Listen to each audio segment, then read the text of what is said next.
Halo Fred, Assalamualaikum warahmatullahi wabarakatuh. Kembali lagi dengan saya Dapan Mulifa di Mulifa Channel.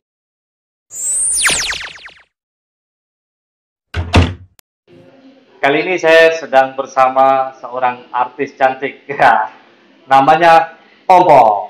Hai, channel Dapan Mulifa. Halo, saya Ompong.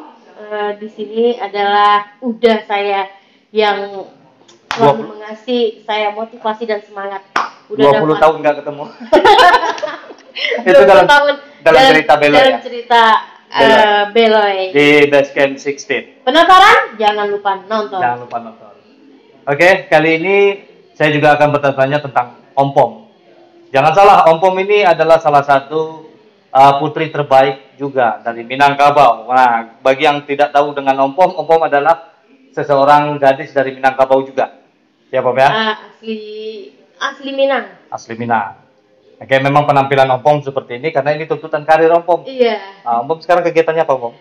Sekarang syuting stripping sinetron Cinta Anak Muda di SCTV jam 18.25 setiap hari. Jangan lupa ya guys. Jam 18.25. Itu SCTV. Berarti jam setengah 7. Setengah tujuh dan sana jam Bonda. Ya, ini kita sengaja berbahasa Indonesia supaya yang lain juga ikut menonton. Ternyata banyak putra-putri terbaik dari Minangkabau yang menjadi seniman-seniman di daerah Jakarta, ya kan? Yeah. Termasuk Bapak yang di belakang. Kabur, Pak. Oke, kita akan bertanya juga. Ini kita sebenarnya akan membahas tentang antara Indonesia dan Singapura.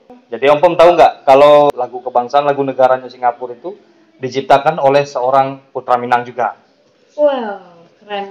Nah, ini. Tapi sudah mendunia ya? Ya, mendunia. Jadi bukan dalam hal acting, tapi juga ada penyair, ada raja, ada yang menciptakan ibu kota Filipina juga orang Minang. Nah, ini sekarang kita akan membahas tentang lagu kenegaraan Singapura yang diciptakan orang Minang juga. Wow. Penasaran Om ya? Penasaran banget. Oke, buat penonton yang juga penasaran. Nah, sebelum cerita ini kita lanjutkan, jangan lupa di subscribe dulu, di like. Subscribe. Ya. Gratis pemirsa. Gratis. Subscribe. Nah, ini dia ceritanya. Bermula dari musisi keliling. Sedari usia 7 tahun, Zubir Said sudah menjadi anak piatu. Ibunya wafat kala itu sebagai anak tertua. Zubir berkewajiban mengayomi ketujuh adiknya yang masih kecil-kecil. Zubir sendiri adalah putra asli Minangkabau, lahir di Bukit Tinggi pada 22 Juli tahun 1907. Ayahnya Muhammad Said bin Sanang merupakan tokoh adat yang teguh menjalankan ajaran agama. Sang ayah bekerja di perusahaan kereta api milik pemerintah kolonial Hindia Belanda. Dari situlah Zubir bisa mengenyam pendidikan di sekolah bentukan Belanda, termasuk mulai mengenal musik dari teman maupun gurunya. Zubir memang berbakat di bidang musik. Potensi itu terlihat bahkan ketika masih duduk di bangku sekolah dasar. Seorang guru pun tergerak memperkenalkannya untuk mempelajari teknik membaca notasi. Berkat peran sang guru itu pula Zubir membentuk kelompok musik pertamanya pada umur yang masih sangat belia. Pergaulan Zubir dengan teman-teman sepergaulan sesama penyuka musik membuatnya kian matang. Bermula dari bermain seruling buatan sendiri, Zubir akhirnya bergabung dengan sebuah grup keroncong ketika menempuh pendidikan menengah. Dari situ ia belajar instrumen lainnya, yakni gitar dan drum. Namun kehidupan remaja Zubir ternyata tidak mudah. Ia harus bekerja saat masih berusia 18 tahun, membantu ayahnya untuk memenuhi kebutuhan keluarga. Ingat, Zubir masih punya 7 orang adik. Sempat menjadi buruh di sebuah pabrik batu bata, Zubir lantas mendapat tawaran dari seorang teman untuk bekerja sebagai juru ketik.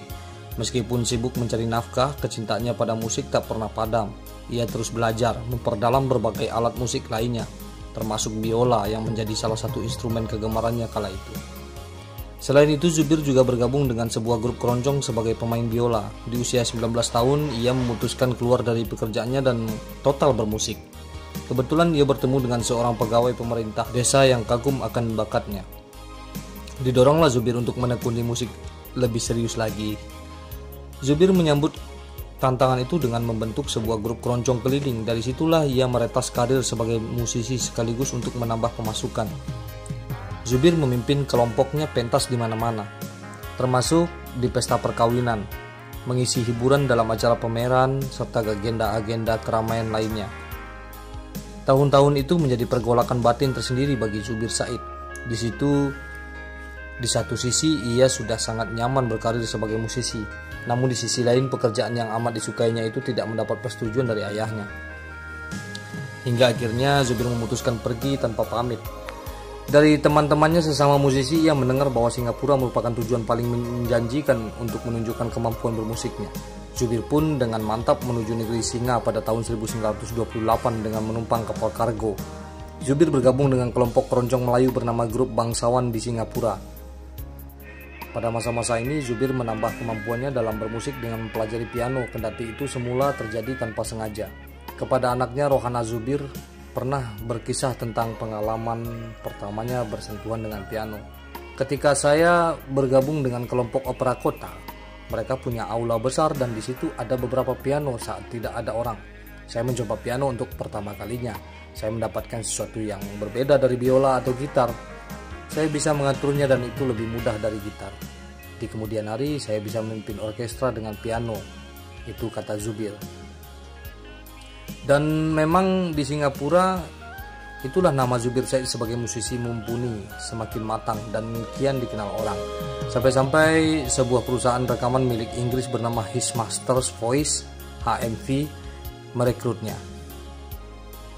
Meskipun sudah terbilang sukses di Singapura, namun sejatinya Zubir Said tidak pernah melupakan kampung halaman dan tanah airnya. Ia pernah pulang ke Sumatera Barat pada tahun 1941 setelah pekerjaannya di HMV berakhir seiring pecahnya Perang Dunia II sejak tahun 1939.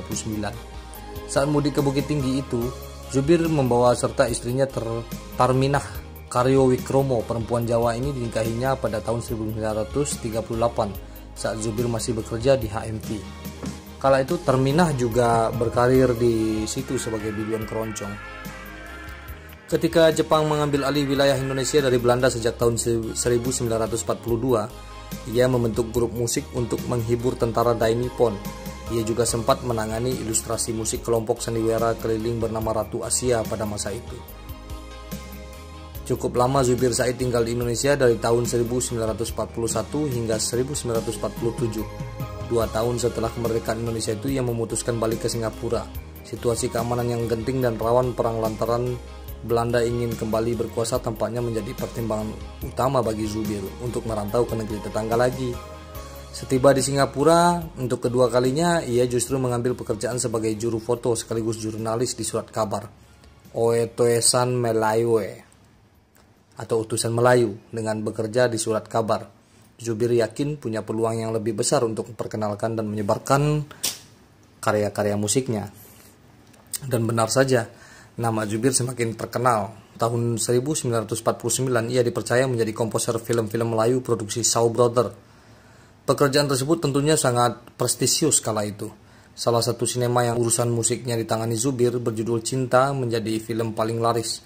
Karir Zubir selanjutnya kian melangit, terlebih setelah bergabung dengan perusahaan film yang lebih besar di Singapura, Cathay Chris pada tahun 1952. Selama 14 tahun ia berkarir di sini dan menghasilkan banyak karya musik untuk film. Puncak kejayaan Zubir terjadi pada tahun 1958. Itu bermula dari gubahan lagunya dengan judul Majulah Singapura yang diciptakan Zubir untuk Dewan Kota Singapura.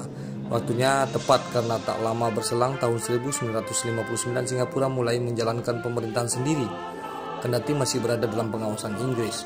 Saat itu pemerintah Singapura merasa perlu adanya lagu kebangsaan yang bisa mempersatukan segala perbedaan. Ternyata lagu karya Zubir dinilai memenuhi kriteria yang dibutuhkan. Sejak 30 November 1959, Majulah Singapura disahkan sebagai lagu kebangsaan Singapura.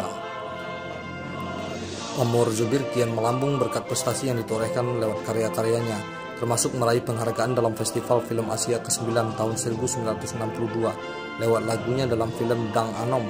Zubir pun akhirnya menjadi warga negara Singapura pada tahun 1967. Selain itu, ia juga telah menghasilkan tidak kurang dari 1.500 lagu, meskipun tidak semua dipublikasikan. Zubir pun seolah menjadi legenda hidup dalam sejarah musik dan film di Singapura dengan meraih seabad penghargaan. Zubir Said wafat di Singapura pada tahun 1987, 16 November, dalam usia 80 tahun. Meskipun bukan tercatat sebagai warga negara Indonesia, namun putra Minangkabau ini selalu membantu keluarga dan kerabatnya di tanah air dengan berbagai cara yang ia bisa. Selain itu, karya-karya Zubir yang nyaris seluruhnya memakai bahasa Melayu setidaknya menjadi bukti bahwa ia tidak pernah meninggalkan jati dirinya sebagai orang Melayu, juga orang Indonesia.